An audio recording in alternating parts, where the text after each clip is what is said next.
Tips berikutnya adalah, nah ini menjelaskan tadi apa yang saya sampaikan. Great presenters bilang bahwa salah satu hal yang paling penting adalah connect ke audience dan nunjukin ke audience lewat koneksi tadi betapa bersemangatnya kita tentang apa yang kita sampaikan.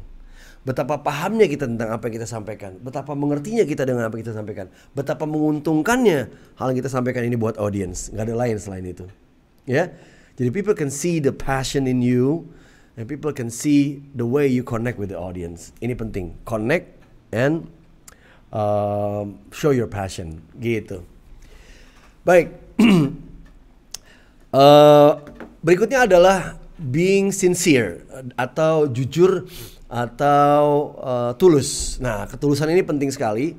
Audiens bisa melihat tentang seberapa kuat pesan ini lewat kejujuran yang Anda sampaikan. Ya, jadi kita diminta untuk jujur dengan audiens tentang apa yang penting dan kenapa ini penting gitu ya. Dan juga Anda penting juga menyampaikan antusiasme tadi dan kejujuran kepada audiens. Karena gini, orang akan bisa melihat apakah Anda benar-benar menguasai topik tersebut atau tidak sih? Apakah Anda benar-benar tahu esensi dari apa yang Anda sampaikan atau tidak? Apakah Anda tuh benar-benar, apakah produk itu memang benar-benar dibutuhin sama dia apa enggak sih? Gitu. Dengan kejujuran dan juga antusiasme dan kejujuran tadi. Jadi ya itu tadi, jangan berbohong, jangan merekayasa sebuah data, jangan mengada-ngada suatu hal yang tidak ada. Ya, orang akan bisa sensing adanya manipulasi di sini, gitu ya. Tapi ketika Anda jujur, contoh-contoh cerita Anda jujur, apa yang Anda sampaikan apa adanya, tanpa harus terkesan pengen kelihatan keren, tanpa terkesan pengen kelihatan kaya, tanpa terkesan pengen kelihatan hebat, nggak perlu. People don't need to see that. Orang juga akan tahu siapa diri Anda dan apa prestasi Anda gitu. Nggak perlu Anda berjuang keras meyakinkan mereka tentang kehebatan Anda. Justru nggak penting untuk disampaikan. Orang akan tahu karya-karya Anda ketika Anda benar-benar berprestasi di karya Anda, gitu. So be honest with them. Next, salah satu bagian yang paling penting juga dalam melakukan presentasi atau berbicara adalah senyum dan making an eye contact dengan audience. Sebagian dari kita itu tidak nyaman melakukan presentasi, tidak senang dia. Kadang dia melihat ke atas, kadang dia melihat ke bawah, ngeliatin kecoa lagi mondar-mandir. Kadang dia ngelihat ke samping, kadang dia hanya ngelihat ke 1-2 orang aja yang memberikan kenyamanan. Yang ini dicuekin, panggung besar tapi dia ngeliatnya ke depan aja. Yang tribun kiri, tribun kanan enggak gitu ya. Mau dia penyanyi, mau dia presenter, mau dia inovator, kita harus membagi perhatian kita, eye contact kita bersama dengan audience. Ini penting banget because eye contact is the littlest or the smallest attention you can give to the audience. That's an indication, that's a sign that they exist. That's a sign that you are appreciating their presence. Anda menghargai kehadiran mereka, gitu ya. Dan itu adalah salah satu cara untuk bisa membangun connection dengan mereka. Ya, Bapak Ibu ya, bener kan teman-teman? Iya kan, Bapak? Iya kan Ibu? Setuju kan? Ini salah satu bentuk building rapport atau building connection through eye contact. Jadi Anda membagi. Kalau Anda ada di panggung besar, natap ke depan, pertama, setelah itu Anda ke kiri, ya gunakan body posture yang bergerak gini, ya. Bagilah perhatian itu ke mereka. Dan secara bersamaan Anda melayani mereka, dan itu juga membantu Anda menjadi lebih nggak nervous gitu ya, karena Anda ngerasa ya Anda bisa berbicara dengan banyak orang gitu, kurang lebih. Jadi smile and make eye contact. Smile itu adalah makeup atau alat makeup penyembunyi kegugupan yang paling efektif.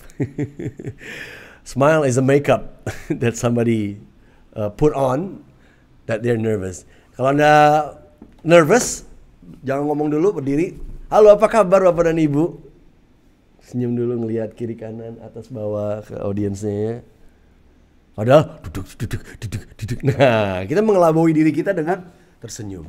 Ya, tidak mudah memang tersenyum di saat lagi gugup. Nah, tapi disinilah keahlian Anda. If you can manage yourself, you can manage the audience. If you can manage the audience, you can manage your presentations. That's a guarantee. Benar gak sih? Oke. Berikutnya adalah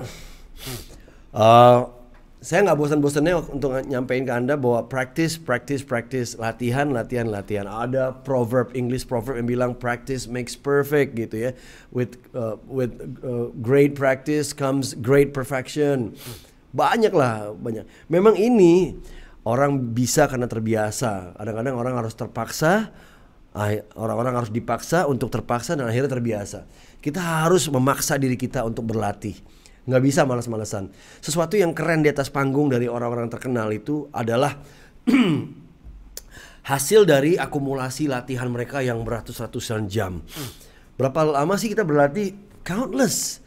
Makin lama Anda berlatih, makin sering Anda berlatih, makin mahir Anda, itu aja sih. Jadi makin pelit Anda untuk berlatih, makin gak ahli Anda gitu loh. Makin gak jago gitu. Ya kan?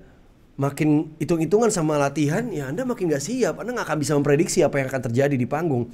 Sesimpel, kira-kira pertanyaan apa yang akan muncul kepada audiens, Anda mesti mikirin. Orang akan nanya di pertanyaan A, B, C, D. Dan Anda mesti siapin pertanyaannya. Kalau Anda gak siap jawabannya, Anda akan gugup dan akhirnya bisa berbahaya. So run through your presentation in full several times before the big day. Kalau lagi presentasi ini ya Anda habiskan waktu.